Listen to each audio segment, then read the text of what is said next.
Buenas tardes. A continuación vamos a dar inicio a la videoclase número 2 del módulo 2 del Diplomado de Derechos Humanos de Prevención de la Violencia contra las Mujeres. El módulo 2, como sabemos, es Derechos Humanos de las Mujeres. Ahora nos vamos a hacer referencia brevemente a lo que son los derechos humanos para recapitular, ¿ya? Derechos humanos son todos aquellos derechos que protegen a la persona contra los excesos del poder del Estado, cometidos por los órganos del Estado, y promueven el establecimiento de condiciones de vida dignas, así como el desarrollo integral de la persona. Esta es una definición adaptada y adecuada del texto base de la UNESCO. Aquí debemos rescatar algunos elementos que se deben tener en cuenta para el tema de derechos humanos, que es el exceso del poder cometido por los órganos del Estado, que son promovidos para generar condiciones de vida dignas. En resumen, y la diapositiva que tienen en pantalla, ahora la ven mejor, es la que quiero que ustedes tengan presente en todo momento a lo largo de estos dos módulos que vamos a desarrollar con mi persona. Con la Declaración Universal de Derechos Humanos de 1948 surge el derecho internacional de los derechos humanos, que está compuesto, este derecho internacional de los derechos humanos, por otra serie de normas internacionales, como es el Pacto Internacional de Derechos Civiles y Políticos y el Pacto Internacional de Derechos Económicos, Sociales y Culturales, las convenciones que ya vimos en la anterior videoclase, las convenciones en otras temáticas o dirigidas a otros tipos de poblaciones vulnerables o en situación de vulnerabilidad. ¿Y qué es lo que se conoce normalmente o comúnmente este derecho internacional de los derechos humanos? Simplemente como derechos humanos. ¿Qué es lo que hacen estos derechos humanos? Estos derechos humanos obligan al Estado, y el Estado se obliga a respetar, defender y garantizar los derechos humanos en favor de la ciudadanía. Es por eso esta flecha de doble vía. La normativa internacional obliga al Estado, pero el Estado, ¿dónde surge esa obligación del Estado? A partir de que el Estado voluntariamente suscribe y se adhiere a estos instrumentos internacionales. ¿Ya? Los derechos humanos se agrupan en varias clases o en tres tipos de grupos. Uno es el de derechos civiles y políticos, otro el de derechos económicos, sociales y culturales, y otro los derechos de solidaridad. El primer grupo también es conocido como derechos individuales, el segundo grupo como derechos colectivos y el tercer grupo como derechos de los pueblos. Antiguamente o anteriormente, actualmente algunas personas o en algunos textos aún van a encontrar que se manejan los denominativos de primera generación, segunda generación y tercera generación. Lo que debemos olvidarnos, porque esta clasificación por generaciones ha dado lugar a que existan una serie de malinterpretaciones, en sentido de que los de primera generación serían más importantes que los de segunda, o serían primogéneos los de segunda, etcétera, etcétera. Debemos olvidarnos de esta denominación de primera, segunda y tercera generación. Simplemente manejemos como derechos civiles y políticos, económicos, sociales y culturales, o de solidaridad, o por otro lado, como individuales, colectivos o derechos de los pueblos.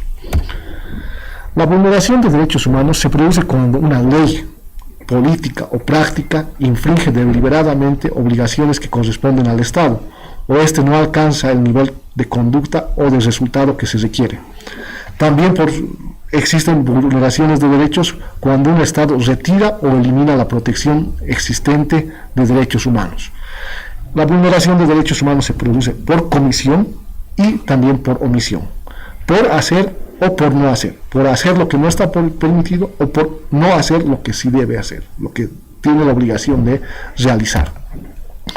Vamos a ver puntualmente 4 circunstancias en las que se producen vulneraciones de derechos humanos o vulneración de derechos, y cuando esta vulneración de derechos además puede considerarse una vulneración a los derechos humanos. La primera situación es cuando un servidor público atenta contra los derechos de una persona. Su acción puede constituir una falta, una contravención o un delito, y asimismo puede llegar a ser una vulneración a los derechos humanos. Como vemos en la imagen, ahí estamos apreciando que puede haber existido un uso excesivo de la fuerza, Entonces, ese uso excesivo ya es considerado una vulneración a los derechos humanos. Obviamente no debemos olvidarnos que estamos hablando de que esta conducta debe ser realizada por los servidores públicos. Una segunda situación es cuando una persona es la que atenta contra los derechos de un servidor público o un bien público. Su acción puede constituir una falta, una contravención o un delito, pero no constituye una vulneración a los derechos humanos. No nos olvidemos que esta persona es una persona de la ciudadanía que no tiene la obligación asumida a través de los instrumentos internacionales que tienen los servidores públicos como representantes del Estado de defender, garantizar y proteger los derechos humanos. Esta persona, la conducta de esta persona se constituirá simplemente en una falta, en una contravención o en un delito. Una tercera situación, cuando la vulneración de derechos se produce entre dos o más personas particulares. Esta acción puede constituir una falta, una contravención o un delito, pero no llega a constituir una vulneración a los derechos humanos. Y la cuarta circunstancia es cuando un servidor público atenta contra los derechos de otro servidor público. Su acción puede constituir una falta, una contravención o un delito, y asimismo puede llegar a ser una violación o una vulneración a los derechos humanos. Sí puede llegar a ser una vulneración en dos circunstancias. La primera, cuando existe relación jerárquica, es decir, como pasa en las instituciones castrenses, cuando es un superior jerárquico el que atenta contra los derechos de un subalterno. Imaginémonos que agrede físicamente, le propina golpes a un oficial del grado de mayor, a un sargento. Esta conducta sí es considerada como una falta, de repente una contravención o un delito, dependiendo de la magnitud de estos hechos, de estos golpes o de esta agresión, pero además por esta relación de poder que se sí existe una vulneración a los derechos humanos. En el caso contrario, en el cual el sargento agreda físicamente al mayor, simplemente será una falta, una contravención o un delito. Ya no llega a constituir una violación a los derechos humanos. Y la otra circunstancia es cuando sea en el ejercicio de funciones o dentro del ejercicio de sus funciones. Aquí siempre es bueno poner como ejemplo una propaganda que hace algunos años salía en los medios de comunicación, una propaganda televisiva, en la cual se graficaba una ventanilla de atención al público y una fila de personas esperando que ser atendidos. El servidor público encargado de la atención se ponía a hablar por teléfono, les decía un momento no voy a atenderte, esperaba un rato, no ves que estoy hablando por teléfono, trataba de mala manera a las personas. Ese hecho sí constituye una vulneración de los derechos humanos. Se cambia la escena y se invierten los papeles. Quien estaba siendo atendido o haciendo la fila es quien atiende otra ventanilla. Y quien atendía la primera ventanilla es quien está haciendo fila. Cuando llega a la ventanilla de y le dice, reconoce que lo había maltratado. Entonces le dice, hermanito, habíamos sido colegas. Le dice, sí, le dice el otro, el que ahora está en la ventanilla, pero a mí hay una diferencia aquí. A mí me gusta hacer mi trabajo. Entonces, cuando el servidor público tiene la obligación de ejercer sus funciones a cabalidad, de forma íntegra, honesta y transparente, entonces si hay malos tratos, si hay vulneración de derechos, independientemente de sus figuras, se constituye una vulneración a los derechos humanos. Por último, vamos a ver algunos instrumentos que nos hablan de los derechos humanos de la mujer. La Declaración Universal de los Derechos Humanos del 10 de diciembre de 1948, los pactos internacionales, el Pacto Internacional de Derechos Civiles y Políticos y el Pacto Internacional de Derechos Económicos, Sociales y Culturales, ambos de 1966. La Convención sobre la Eliminación de todas las formas de discriminación contra la mujer, CEDAW, que es del 18 de diciembre de 1979, como ya veíamos.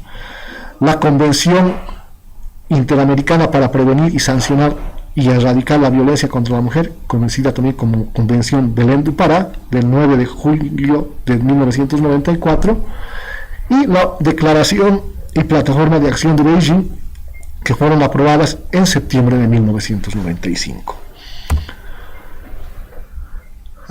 Vamos a puntualizar aquí y para que vayan también tomando en cuenta que a lo largo de este módulo vamos a tener una tarea, van a tener una tarea, la de hacer un mapa conceptual del procedimiento que se sigue ante la comunidad, ante la Comisión Interamericana de Derechos Humanos y ante la Corte Interamericana de Derechos Humanos. Este simplemente es un punteo de lo que sucede. ¿Ya? En el procedimiento ante la Comisión Interamericana o CIDH se presenta una petición a la CIDH, la Comisión Interamericana emite un informe de admisibilidad. Posteriormente puede existir un acuerdo de solución amistosa que se conoce con las siglas de ASA. Si no existe un acuerdo de solución amistosa, la Comisión emite un informe de fondo con una serie de observaciones y recomendaciones para el Estado. Si el Estado no cumple estas observaciones o recomendaciones, se remite el caso a la Corte Interamericana de Derechos Humanos. Ya en la Corte se convierte en un procedimiento litigioso donde existe una demanda. Esta demanda es el informe de fondo de la Comisión Interamericana, que es remitido a la Corte. Existe un escrito de solicitudes, argumentos y pruebas, que es conocido con las siglas de ESAP, que es presentado por los peticionarios o las presuntas víctimas. Otro momento es la respuesta del Estado para desvirtuar o pretender desvirtuar lo aludido por la Comisión y por la víctima y sus representantes. Existe una audiencia pública que es oral y con una duración determinada. Posteriormente, dentro de la misma audiencia pública se elaboran alegatos de forma oral. Concluida la audiencia pública, hay un periodo de tiempo para presentar alegatos finales escritos y posteriormente la Corte pronuncia sentencia. Muchas gracias y voy a pasarles, al igual que vamos a colgar en la plataforma, videos que hacen referencia y hacen alusión al funcionamiento de la Comisión y al funcionamiento de la Corte, para que ustedes se vayan empapando del contenido y de la forma de trabajo de estas dos instancias. Muchas gracias y hasta luego.